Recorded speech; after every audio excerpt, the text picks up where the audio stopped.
Muchas gracias, Mariano, por tus palabras y también, lógicamente, al secretario general de la Unión General de Trabajadores, también mi secretario general como afiliado de la UGT. Me vais a permitir que comience esta intervención aquí en la sede, en la Casa del Pueblo de la UGT de Avenida de América, haciendo mención a una cita de Bertolt Brecht que dice así. Dice, hay hombres que luchan un día y son buenos, hay otros que luchan un año y son mejores, hay quienes luchan muchos años y son muy buenos, pero hay los que luchan toda la vida y esos son los imprescindibles. Quiero comenzar esta intervención haciendo un recuerdo emocionado a un hombre imprescindible, al compañero secretario general de la UGT, Nicolás Redondo.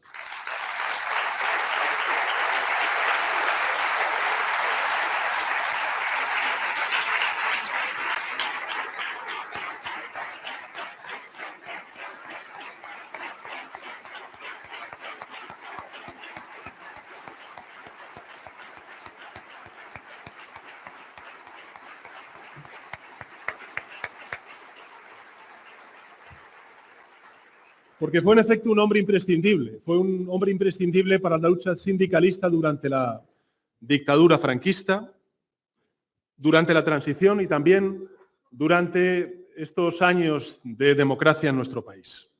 Alguien que además conocía muy bien y muy de cerca la noble, si me permitís que lo caracterice así, la noble historia de los trabajadores y trabajadoras y sus causas, de aquellos y aquellas que pelearon durante toda su vida por la igualdad y por las libertades en España. Hoy hacemos algo muy importante y es reivindicar el camino recorrido por todos ellos y por todas ellas para conseguir derechos para los trabajadores y las trabajadoras de nuestro país. Y el primer derecho y el fundamental derecho que tenemos los trabajadores y trabajadoras es el de la democracia. El de la democracia. Y lo continuamos con orgullo. Fijaros, heredamos, compañeros y compañeras, los derechos que ellos alcanzaron después de una lucha tenaz, en circunstancias muy adversas. Pero heredamos también un mandato claro y firme de esa generación, y es la de avanzar, la de proteger y la de ampliar los derechos de la mayoría social de nuestro país. Porque efectivamente protegiendo, avanzando y ampliando derechos es como consolidamos y mejoramos la democracia española. También me gustaría recordar a esos miles de héroes anónimos, como llamaba Nicolás Redondo a sus compañeros de la naval de Sestao, en la que trabajó durante 30 años, como me recordaba su hijo precisamente cuando el secretario general de la UGT, Pepe, y la comisión ejecutiva hizo posible que pudiéramos compartir su dolor y su emoción en la capilla ardiente en esta misma sala hace escasos días. Sea, por tanto, nuestro reconocimiento para todos ellos y todas ellas y, en definitiva, para todos aquellos que representan eso, la memoria obrera de España, que es fundamental para levantar el país hasta el momento justo en el que hoy nos encontramos.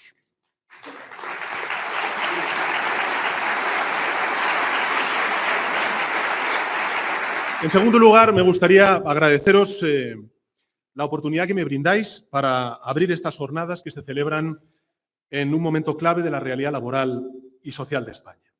Una vez más, y van ya unas cuantas, en estos últimos años nos ha tocado empezar un nuevo año, el año 2023, desde la incertidumbre.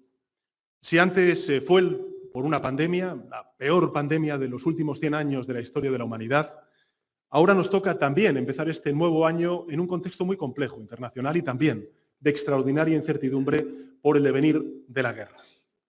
Si antes, como he dicho antes, fue una pandemia, ahora es una guerra que yo calificaría y compartiría con todos vosotros de brutal, que une al drama humano que hemos sido todos testigos. España venía ahora precisamente viendo los datos, son 160.000 ya los refugiados y refugiadas ucranianos, en su mayoría mujeres, muchos de ellos niños y niñas que dejan a sus padres, a sus hermanos y a sus maridos en el frente de guerra.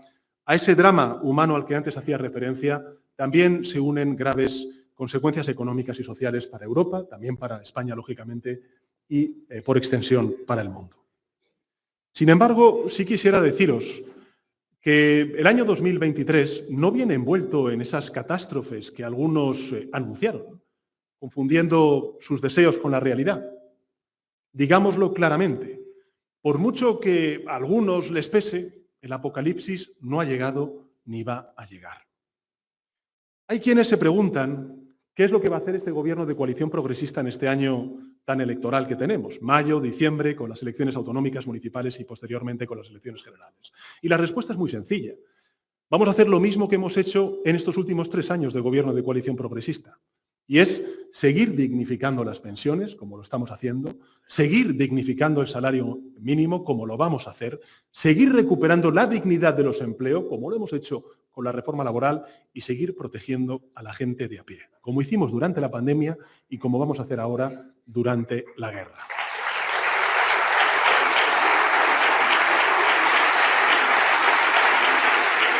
España, en un contexto de una extraordinaria complejidad, muy difícil para la mayoría social de nuestro país, para los trabajadores y trabajadoras, ha cerrado un año 2022 con una tasa de inflación baja en términos relativos, la más baja de la eurozona, por tanto no estamos perdiendo competitividad con los principales competidores que tenemos comerciales, económicos en Europa.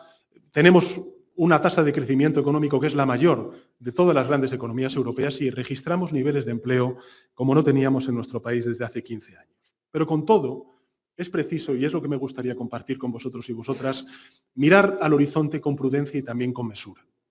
Sin disfrazar la realidad, siempre lo he dicho, no vamos a disfrazar la realidad, no vamos a esconder los riesgos, los desafíos que tenemos por delante como sociedad, como nación, pero tampoco lo que vamos a hacer es esconder las fortalezas de una economía, de un país que ha sabido sobreponerse primero a una pandemia y ahora, durante el año 2022, a este contexto tan incierto derivado de la guerra. Nos vamos a adentrar, por tanto, en un año crucial. Aquí se ha dicho por parte de Mariano, también por parte de Pepe Álvarez, en el que España se va a jugar mucho. Y la sociedad española tendrá que decidir entre 2 alternativas. Una, que es la centrada en proteger empleos, en proteger familias, rentas, desde lo que yo calificaría como la política útil, desplegando todas las herramientas del Estado para ese fin, y otra anclada en proteger los intereses de algunos poderosos y ofreciendo las mismas recetas que durante la crisis financiera, que es el sálvese quien pueda cuando vienen mal dadas. Y al enfrentar esta decisión, compañeros y compañeras, creo que es importante partir de 3 premisas. Algunas de ellas se han hecho referencia por parte de Mariano y de Pepe en sus intervenciones. En primer lugar, haciendo una referencia de nuevo a Nicolás Redondo y a su legado, creo que es importante que recordemos siempre de dónde venimos. En segundo lugar, tomar la conciencia de lo que hemos logrado durante estos años tan difíciles, tan complejos, con todo el viento en contra. Y por último, saber a dónde vamos. ¿Dónde queremos ir? ¿Cuál es el proyecto de país que ofrece este gobierno de coalición progresista? Creo que recordar, compañeros y compañeras, sobre todo para organizaciones centenarias como la UGT o como es el caso del Partido Socialista Obrero Español, es un ejercicio fundamental en política. Y permitidme hacerlo de una manera sencilla, planteándoos una pregunta sencilla. ¿Qué decían exactamente los periódicos hace una década, en una semana como esta, justo después de las Navidades, en el año 2023? ¿De qué hablaba España? Una España entonces herida por una crisis enorme, como fue la Gran Recesión, y postrada a las políticas de austeridad que tanto defendían los profetas del neoliberalismo. Si repasamos la hemeroteca de entonces y vemos lo que se publicaba en aquellos días, solamente os voy a dar algunos datos para que sepamos y recordemos de dónde venimos. La encuesta de población activa confirmaba que en España había casi 6 millones de personas en paro.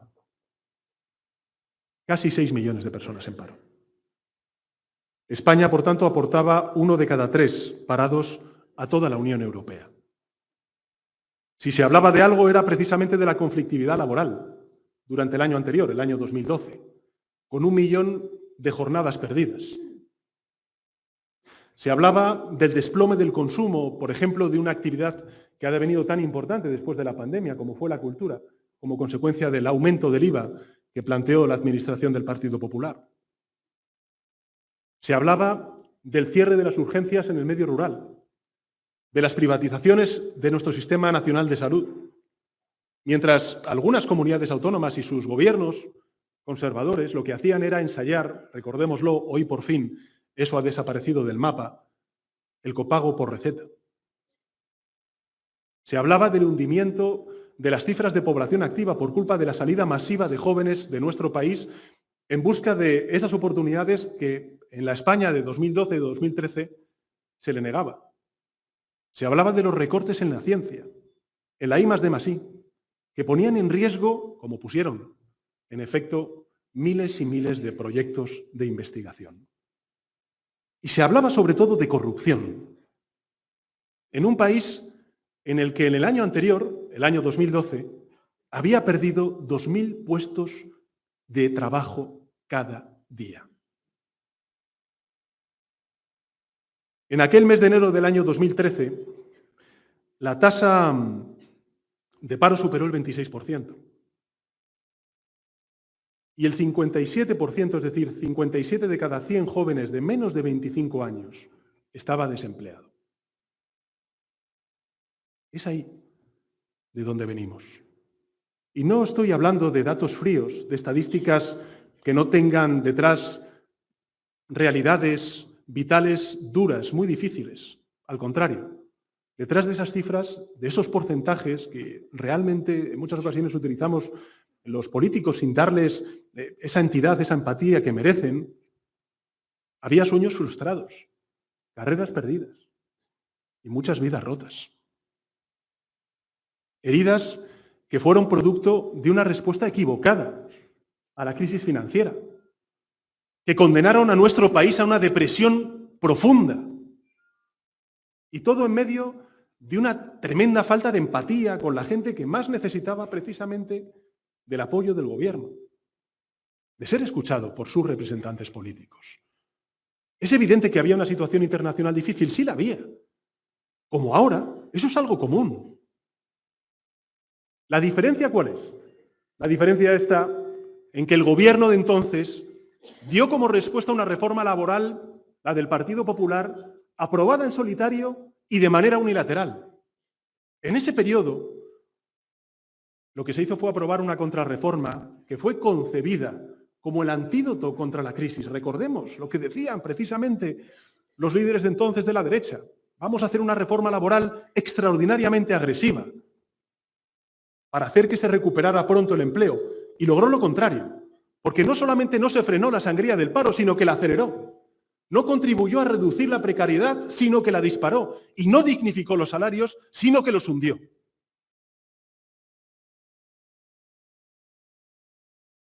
Aquella contrarreforma, fruto de la imposición, de la soberbia, de la arrogancia de la derecha cuando gobierna, ajena al diálogo social, contribuyó a que España tardara 11 años, repito, 11 años, en recuperar los niveles de afiliación a la Seguridad Social previos a la gran recesión y 8 años en recuperar los niveles del PIB previos a la crisis financiera de 2008.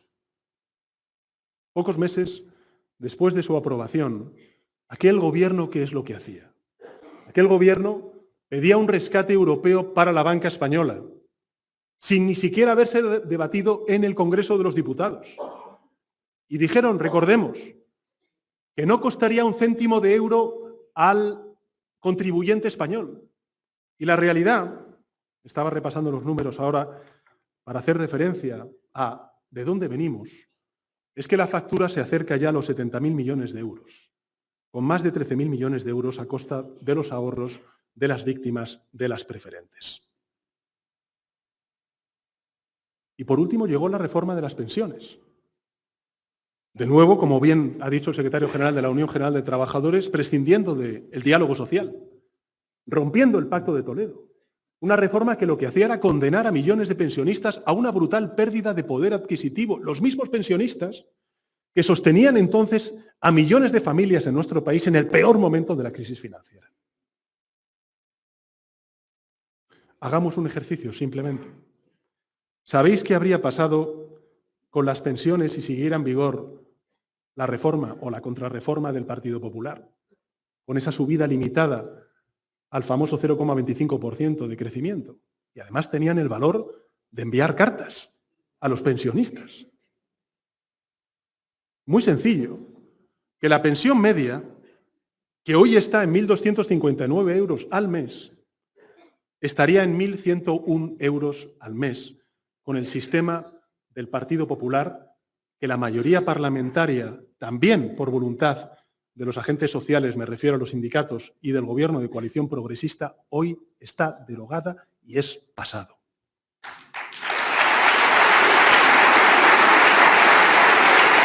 Que este mes, si siguiera en vigor esa contrarreforma de las pensiones, el mes de enero la pensión hubiera aumentado en tan solo 2,39 euros y no más de 108 euros al mes, que es precisamente lo que va a subir como consecuencia de ese acuerdo que hemos logrado y esa reforma que hemos implementado desde el Gobierno de coalición progresista. Por tanto, ¿a dónde quiero llegar? ¿Hay diferencias políticas entre un gobierno y otro, como bien antes planteaba el secretario general de la Unión General de Trabajadores? Pues sí, uno dedica el dinero a dignificar las pensiones y otro dedica el dinero al rescate a los bancos quebrados. 10 años después, ya nadie en Europa, creedme porque soy testigo de ello, nadie en Europa discute que aquellas medidas fueron un tremendo error. Solamente hay una aldeágala, aquí en España, de una derecha, también alentada por una ultraderecha, que se aferra al mástil de la doctrina neoliberal. Y por tanto, lo que hay que reprochar es que no han aprendido nada de aquel desastre. Porque solo aquí, la derecha sigue apoyando las recetas del austericidio, desigualdad fiscal, recortes de los recursos públicos, de los servicios sociales, facilidades para el despido, mercados sin regulación y un reparto desequilibrado de las cargas de la crisis en perjuicio de la mayoría social, que es la clase trabajadora de nuestro país. Hoy Europa actúa unida para compartir, por ejemplo, la deuda.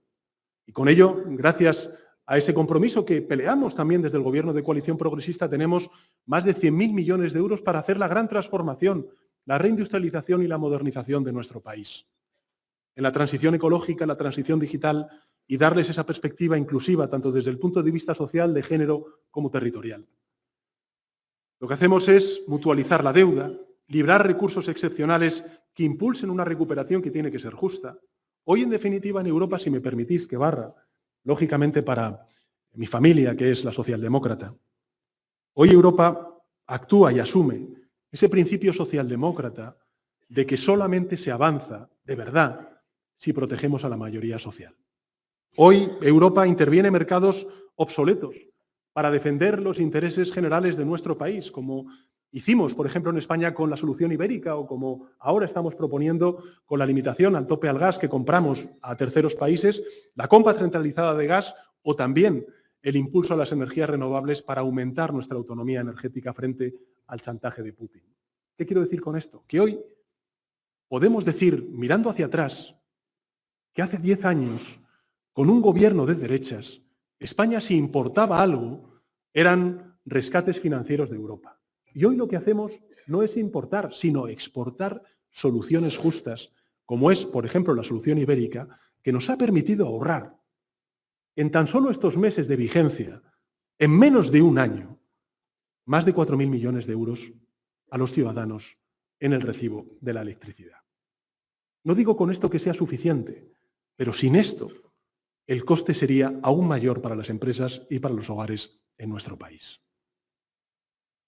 Si esa Europa es hoy una realidad, es porque en medio de la adversidad hemos luchado porque fuera posible, porque hemos vencido resistencias y hemos librado batallas que en el pasado no se daban, porque no había ese compromiso ideológico por darlas, por parte de otros gobiernos, que eran dóciles con los fuertes y muy fuertes con los débiles, y que nunca se atrevieron a dar esas respuestas ni esas batallas de intervenir nada más y nada menos que el mercado eléctrico, energético, o plantearles a las empresas energéticas que había unos beneficios mal llamados del cielo, porque al final vienen del bolsillo de los ciudadanos, que tendrían que ser repartidos de manera equitativa. Y fue el Gobierno de coalición progresista de España quien planteó por primera vez y posteriormente logró ese acuerdo de muchísimos gobiernos de todo color político en Europa. Por tanto, lo que quiero deciros con esto es que os hablo lógicamente en nombre de un gobierno de coalición. Soy presidente del primer gobierno de coalición, como antes recordaba Mariano, de la historia de la democracia. Y evidentemente un gobierno de coalición, y sobre todo si es un gobierno de coalición progresista, pues tiene componentes distintos, con opiniones diferentes en algunos ámbitos. Sucede igual entre las centrales sindicales, que sostienen posturas pues, que a veces divergen. Pero lo importante es saber que compartimos ciertos principios esenciales. Y os puedo asegurar que este gobierno de coalición progresista tiene un punto en común central. Y es que estamos decididos a defender a la gente de a pie.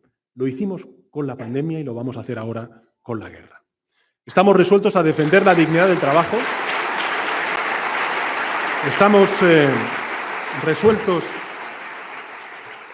a defender la dignidad de las retribuciones, la dignidad de las pensiones de los trabajadores, una fiscalidad justa, como está implementando el Gobierno de España, en favor de las clases medias y los trabajadores. Y estamos también resueltos a defender el primero de los derechos de los trabajadores y trabajadoras, que es la democracia, que viene consagrada en nuestra Constitución.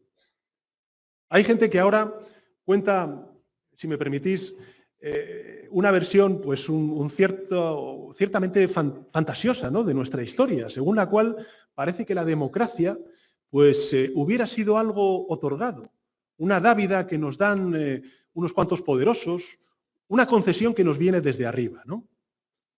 Y creo que lo que he dicho al principio, el recuerdo de Nicolás y el de tantos y tantos compañeros y compañeras de la Unión General de Trabajadores y de Comisiones Obreras, nos enseña que la democracia no se hubiera conquistado sin la lucha de los trabajadores y trabajadoras. Los sindicatos combatieron la dictadura franquista porque sabían que cualquier avance social era absolutamente inherente a la democracia y que sin la contribución de los trabajadores y trabajadoras no hubiera sido posible la democracia. Pero no solo entre nosotros. Miremos a otras latitudes geográficas. Miremos, por ejemplo, lo que acaba de suceder en Brasil. ¿Qué es lo que ha ocurrido? Gana las elecciones un partido progresista, que además se llama el Partido del Trabajo. Y 2 días después se produce una intentona golpista animada por la ultraderecha, que repite los mismos métodos que se han ensayado en otros países, por ejemplo, en Estados Unidos. ¿Qué es lo que hacen? En primer lugar, comienzan con mentiras, tachando de ilegítimo al gobierno democrático elegido por los brasileños en este caso. Se continúa con una escalada de violencia verbal y de insulto, de crispación y de intento de polarización. Y se acaba en el asalto a las instituciones democráticas. Y precisamente por eso el partido de Lula da Silva, insisto, el Partido del Trabajo, es la única barrera que frena al fascismo en su conquista por el poder. Si queréis reconocer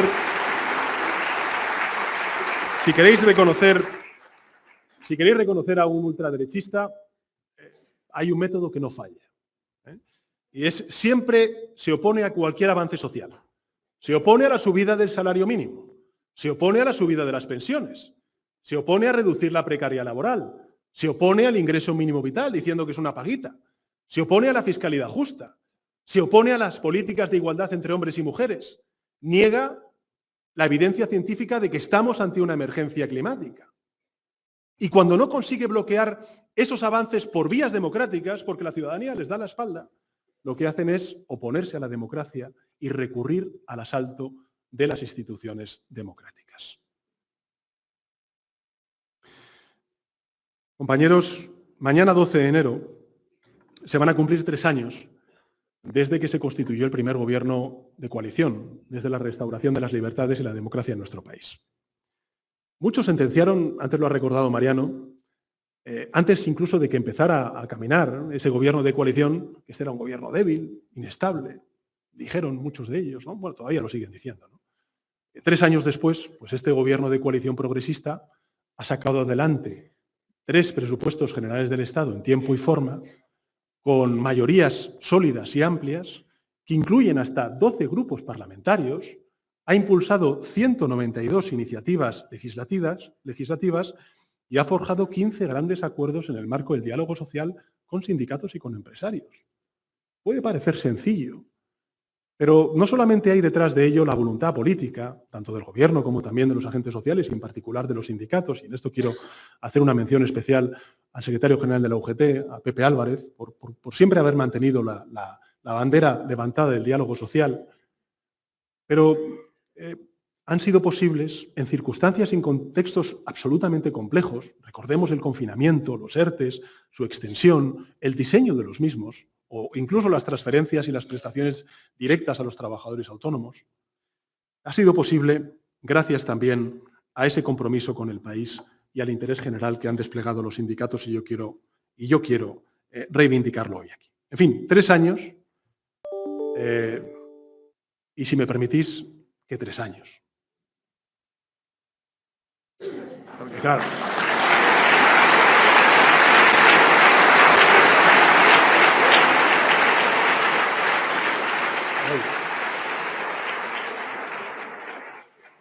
nos hemos enfrentado a enormes desafíos de esta legislatura, pues con determinación, con convicción, con las convicciones progresistas que evidentemente tenemos las personas de izquierdas y lógicamente también con el espíritu de diálogo al cual antes hacía referencia. Y es así como hemos alcanzado grandes conquistas colectivas gracias al diálogo social, al papel de la UGT que ha sido determinante. Y en ese sentido quiero hacer extensivo ese agradecimiento a todos vosotros y vosotras como delegados sindicales que sois.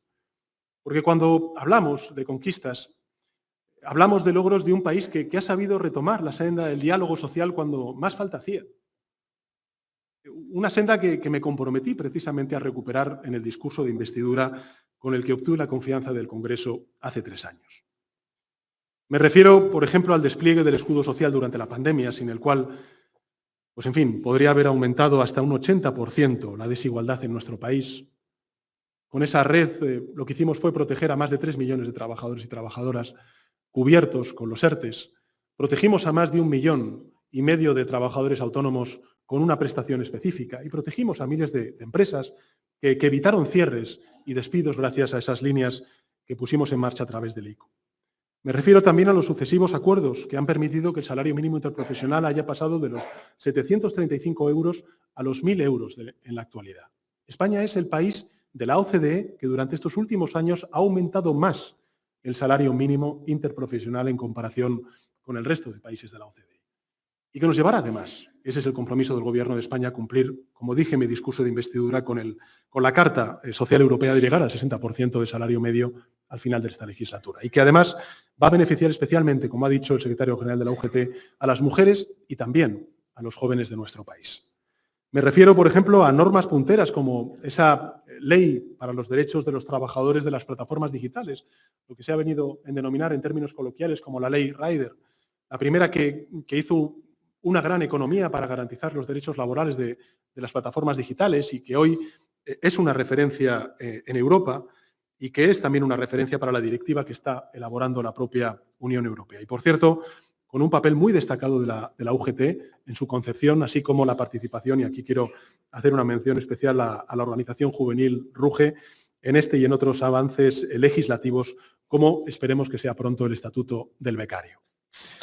Me refiero también a la extensión de los derechos en el trabajo del hogar, un sector enormemente feminizado, lo sabéis bien, en el que miles de mujeres tendrán por fin un derecho al desempleo y ya no podrán ser despedidas sin causa justificada.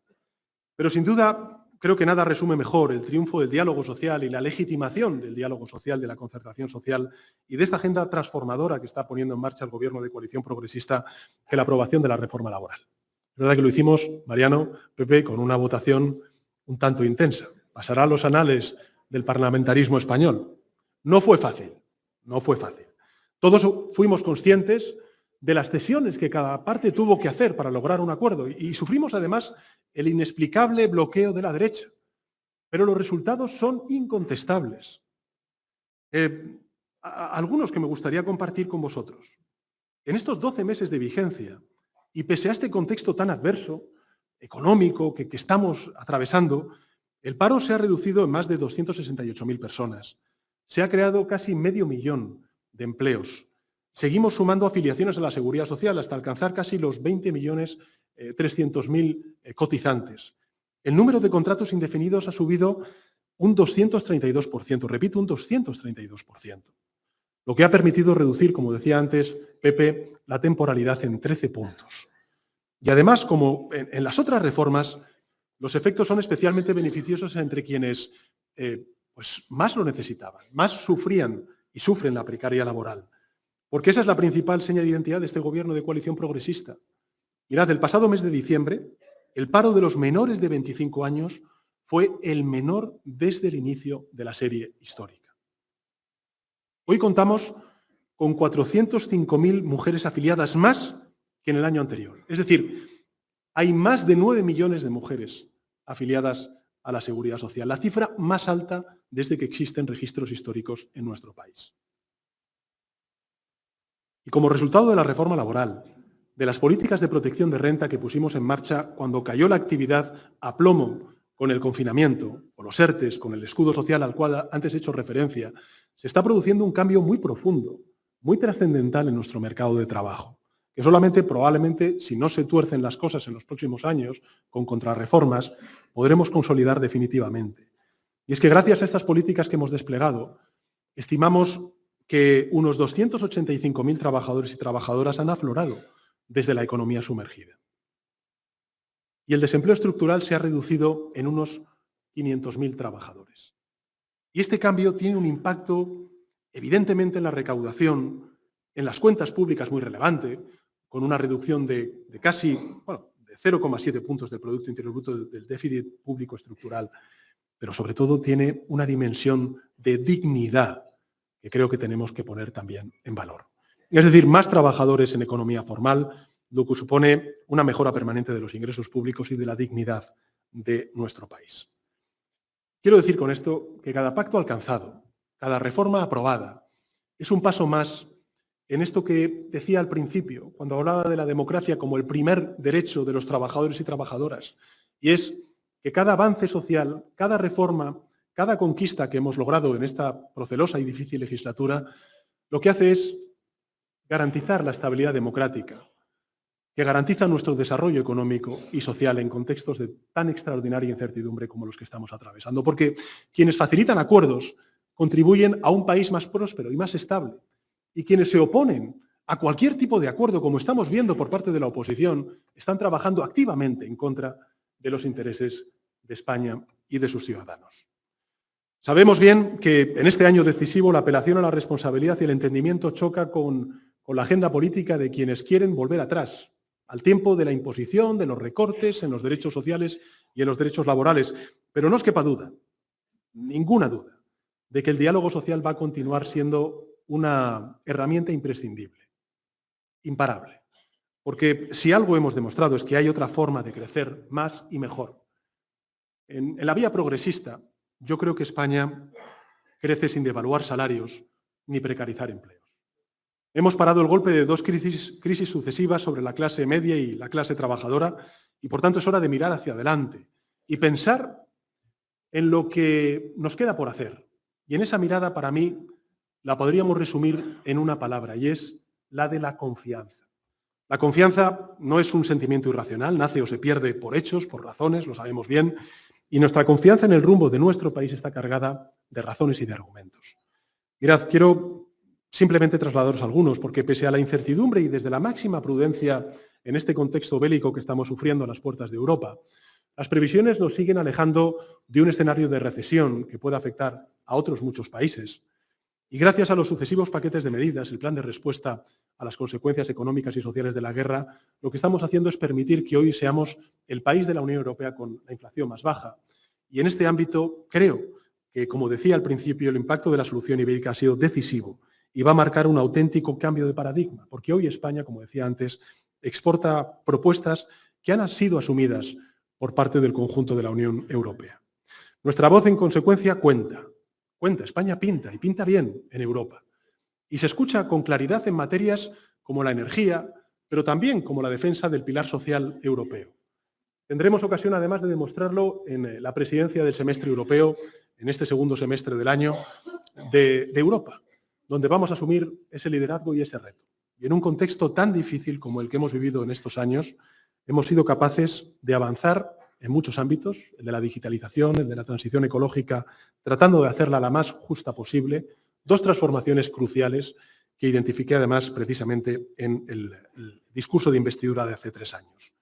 Y para avanzar en ellas, creo que es importante trasladaros que contamos con el impulso histórico de los fondos europeos de recuperación, cuya ejecución también encabezamos a nivel europeo.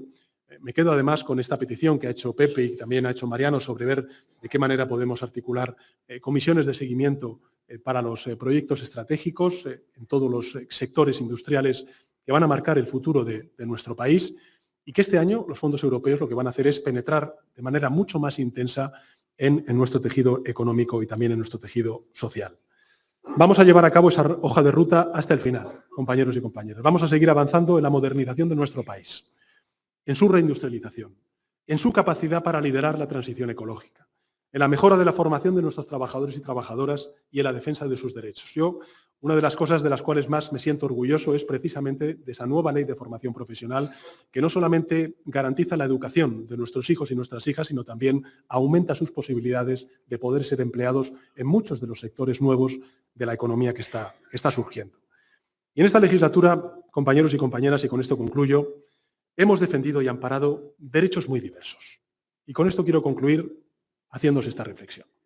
Mirad, hemos defendido y amparado derechos como el derecho de la mujer a ser respetada, el derecho de cualquier persona a no verse discriminada en razón de su orientación sexual, el derecho del colectivo gay y también transexual, el derecho a una muerte digna. Somos de los pocos países que hemos reconocido el derecho a una muerte digna.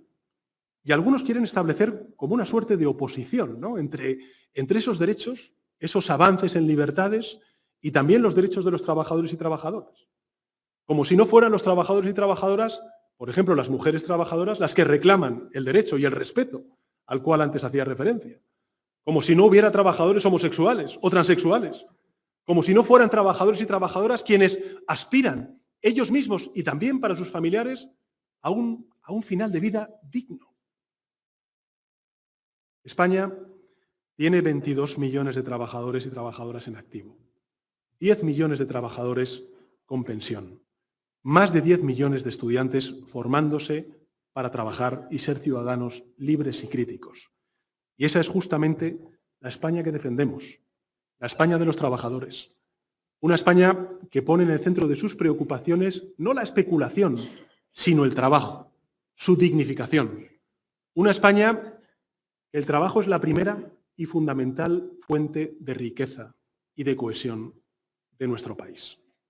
Por eso, amigos y amigas de la Unión General de Trabajadores, a la ultraderecha se la reconoce por todos los rasgos que antes he mencionado y por uno más.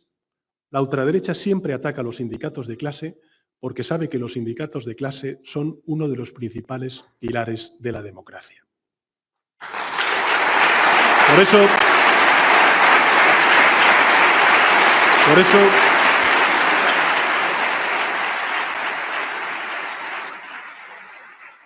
la acción sindical es hoy más necesaria que nunca para nuestra democracia. No solo porque nos va a permitir forjar, gracias al diálogo social, una mayor y mejor democracia para avanzar en derechos y en dignidad laboral en todas partes y a todas horas, sino también porque vuestro papel es fundamental para construir una sociedad más justa, más abierta y más inclusiva. Y para ello, no solo contáis con el reconocimiento expreso de vuestra labor en la Constitución, sino con el respaldo de millones y millones de trabajadores y trabajadoras a los que os entregáis en cuerpo y alma. Así que, amigos y amigas de la UGT, gracias por hacer de esa vocación un instrumento muy valioso en ese anhelo que compartimos y es que nuestro país continúe avanzando. Gracias.